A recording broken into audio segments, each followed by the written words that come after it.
This is In Depth. It's a storied college with a rich legacy, the University of Evansville. It's evolved as times have changed. But now there is turmoil inside the very fabric of its mission. Almost 80 faculty members say the school's administration and UE President Chris Petroskevich are not including them in discussions of a financial crisis. They have formed a movement called Save UE. Joining me now is Dr. James McLeod. He's the Department of History Chair at the University of Evansville. And we hope to get Dr. Jerilee Lamar with us here in just a couple of minutes. First of all, Dr. McLeod, your concerns, potential layoffs of faculty, including tenured professors. Give us your perspective of the impact of this. Well, first of all, thanks so much for having us on, Brad. It's good to be here, even though it's a strange new world. I think we're extremely concerned at the potential risk of losing a large number of faculty, including tenured faculty, and including losing a number of academic programs that are currently at the university. We certainly realize as faculty, as everybody does, we realize that these are extraordinary times and extraordinary circumstances. But the biggest concern, I think, of the Save UE movement is the way in which this is being done, that the administration is going ahead with this analysis of programs, potentially leading to the ending of programs and the termination of faculty without any input from faculty at all. And so the primary desire of the Save UE campaign is that this process be done in a manner that includes input from faculty. Well, would you say that there's been a wall built between professors like yourself and the office of President Petroskevich? Is there any type of communication between the professors and Mr. Petroskevich? Yeah, I think I certainly wouldn't say there's a wall between us and the president. The history department is right above the president's office. The president and I pass each other in the hall frequently. I think there's a good social relationship with the president and the faculty. And we don't doubt that the president and certainly the board of trustees want the best for the U of E, just as we do. But certainly the president communicates with the Senate, for example. But what we want to see is this process of the evaluation of programs to include the faculty in that process. And indeed, we want to go further and see the university board of trustees to add elected faculty members to that body so that we can move forward in a more full form of what is called shared governance. And Dr. McLeod, your group of UE professors built a chapter of the American Association of University Professors. Why is that so important in the grand scheme of things here? It's certainly not my group. I'm just here representing the group. There's lots of people worked incredibly hard over a period of months. And it was a pretty remarkable experience, really. Just a few weeks ago, over the course of about 10 days, we went from almost nobody in the university being members of the AAUP to over 80 faculty members joined in about 10 days. So it was a remarkable act of organizing.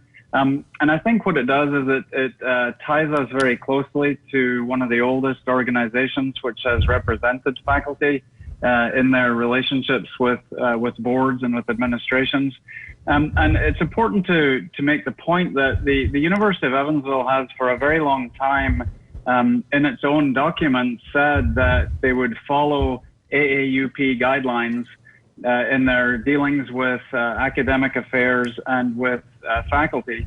And we're actually mandated by our own documents to involve faculty in any decision that is going to involve the changing of programs, the removal of programs, and especially the removal of tenured faculty. So we felt like since the university had, hey Jerilee, the university had for so long said that we would follow AAUP guidelines, we thought as a faculty, and we don't represent all the faculty, just about half of the faculty, just over half, that it was time for us to put our money where our mouth was, so to speak, and pay our dues and join this revered association.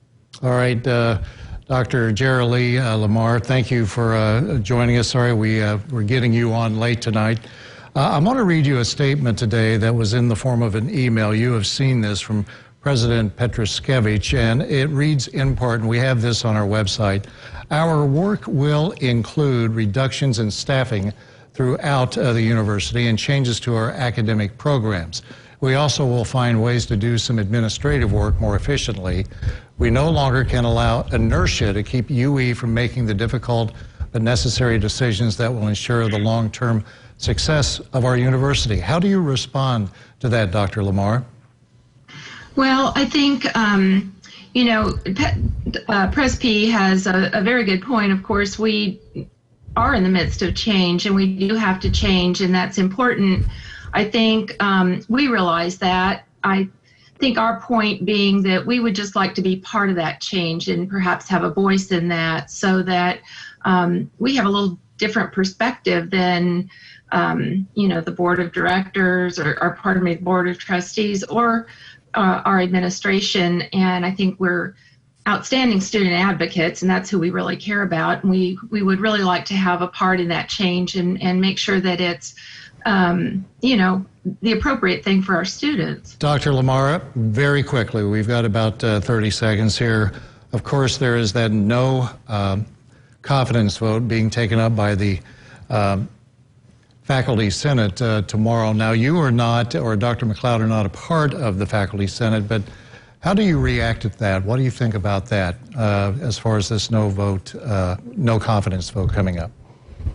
Well, actually, I am one of the senators. Oh, you are. But in regards to that, I think it just has culminated from frustration. I think we all need to be working together because we all have the same goal in common. We all want what is best for our university and most of all for our students. So, yes, I know I read that email, and I think that will be presented tomorrow at the Faculty Senate, but the Senate still has to vote on that. And then, of course, the full faculty will have to vote on that as well. So I think it's really too early to comment on that. But my strong hope is that we can just all work together, because we're going through some tough times, just like many, many other universities just like us. And we all want the best for the University of Evansville and for our students and our faculty.